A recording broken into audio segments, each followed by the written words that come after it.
पदरवाडी पुनर्वसनाबाबत दिरंगाई करणाऱ्या सरकारचा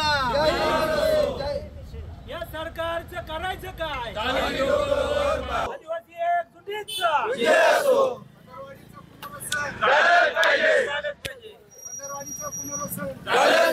पदरवाडी पुनर्वसनाबाबत दिरंगाई करणाऱ्या सरकारचा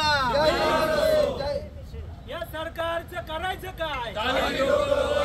पुणे जिल्ह्यातील भीमाशंकर येथील पदरवाडीतील ग्रामस्थांचं पुनर्वसन व्हावं याच मागणीसाठी खेड तहसील कार्यालयासमोर गेले 3 दिवसापासून येथील स्थानिक नागरिक उपोषण करत आहेत। या ठिकाणी आपण पाहतो की गेल्या 3 दिवसापासून येथील जे नागरिक आहेत ते खरं तर उपोषणासाठी बसलेले आहेत। एकूणच भीमाशंकर परिसरामध्ये असलेले जे पदरवाडी आहे या पदरवाडीचं भूसंकलन झाल्यानंतर या ठिकाणी मोठा धोका त्या ठिकाणी झाला होता आणि याच निमित्तानं या ठिकाणी असलेले जे नागरिकांची घरं आहेत त्यांचं कुठेतरी पुनर्वसन व्हावं याच मागणीसाठी खरं तर गेले 3 दिवस उपोषण सुरू आहे।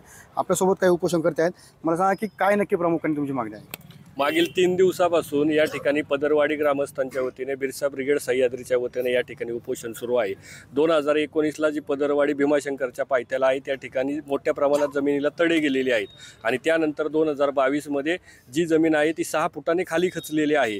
आता जर त्यांचं पुनर्वसन झालं नाही तर माळींसारखी इरसाळवाडीसारखी दुर्घटना होऊन हे सगळे नागरिक त्या ढिगाऱ्याखाली अडकण्याची दाट शक्यता आहे आणि तसंच मरण जर त्यांचं असेल तर ते शासनानं थांबावं यासाठी आम्ही इथे बसलेलो आहोत। मागील 19ला घटना होऊन सुद्धा 19ला शासनानं याला अतिधोकादायक घोषित करून सुद्धा सप्टेंबर 2023ला इथल्या तहसीलदारांनी तो प्रस्ताव वरती पाठवलेला आहे। म्हणजे तेवढा दिवस इथलं प्रशासन फक्त झोपा काढत आहे आणि आम्ही उपोषणाला बसल्यानंतर जिल्हाधिकाऱ्यांनी हा प्रस्ताव काल मंत्रालयामध्ये सादर केलेला आहे। म्हणजे एका अर्थानं हे सगळं प्रशासन या लोकांच्या मृत्यूची वाट बघत आहे आणि याच प्रशासनाला जाग करण्यासाठी आता वेळ आहे। या वेळेमध्ये जर पुनर्वसन झालं तर या लोकांचा जीव वाचेल यासाठी आम्ही सर्वजण या ठिकाणी उपोषणासाठी बसलेलो आहोत। नक्कीच खरं तर आपण ज्या पद्धतीने पाहतो की पदरवाडी सारखं जे आदिवासी पट्ट्यातलं गाव आहे ते म्हणजे ज्या पद्धतीने घोषित करण्यात आलं आहे मात्र एकंदरीत पुनर्वसन का होत नाही?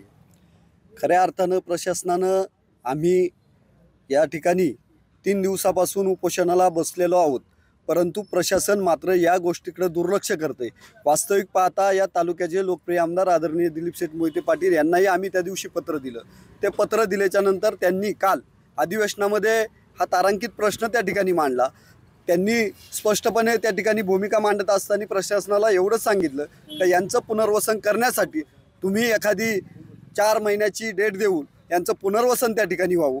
हे सांगून सुद्धा प्रशासन आज या सगळ्या गोष्टीकडे दुर्लक्ष करते, डोळे जाग करते। आमची एवढी मागणी आहे की तुम्ही ह्या सगळ्या गोष्टी करत असताना आम्हाला एक हमीपत्र या ठिकाणी द्यावं आणि हे उपोषण सोडावं। अन्यथा जर तुम्ही आज ते उपोषण कर्त्यांना हमीपत्र नाही दिलं तर भविष्यामध्ये 2 दिवसामध्ये जे काही आदिवासी पट्ट्यामध्ये राहणारे सगळेच आदिवासी आणि या उपोषणाला ज्या मग सगळ्याच राजकीय पक्ष असतील किंवा ज्या संघटना असतील हे सगळे एकत्र येऊन रस्ता रोकोचं आंदोलन यापुढे आम्ही करू एवढीच प्रशासनाला या निमित्तानं आम्ही घोषणा करतोय आणि प्रशासनानं याच्याकडे गांभीर्याने पाहावं हीच या निमित्तानं विनंती करतो। धन्यवाद। नक्कीच प्रशासन गांभीर्याने पाहावं मात्र एकंदरीत आपण पाहतो की ज्या पद्धतीने पदरवाडीसारखा जो भाग आहे खरं तर ज्या पद्धतीने धोकादायक घोषित केला आहे मात्र पुनर्वसन झालं पाहिजे या मागणीसाठी कशा प्रकारे प्रयत्न केले जातात? खरं तर प्रशासन दरवर्षी तात्पुरती मलमपट्टी करण्याचा प्रयत्न करतं। दरवर्षी पावसाळा आला की अशी जी गावं आहेत त्या ठिकाणी तात्पुरतं स्थलांतर करण्याकरता पत्र काढलं जातं, परंतु कायमस्वरूपी ठोस उपाययोजना याच्यावरती केल्याशिवाय पर्याय नाही आणि शासन लोकांच्या मृत्यूची वाट बघतंय का अशा प्रकारची शोकांतिका आम्हाला वाटते। आज आदिवासी बांधव या ठिकाणी उपोषणाला बसलेत, परंतु उद्या जर 24 तासामध्ये निर्णय घेतला नाही तर सर्व समाज या गावच्या सर्व ग्रामस्थांच्या पाठिंब्यासाठी रस्त्यावर उतरून तीव्र आंदोलन छेडतील। नक्कीच आपण ज्या पद्धतीने पाहिलं की पुढील 24 तासामध्ये खरं तर आदिवासी भागातील जे ग्रामस्थ आहेत नागरिक आहेत यांचा कुठेतरी विचार करावा अशीच मागणी सध्या या ठिकाणी जोर धरताना आपल्याला पाहायला मिळत आहे। केवळ परमेश सर, मी सुनील दिघे, TV9 मराठी, खेड, पुणे।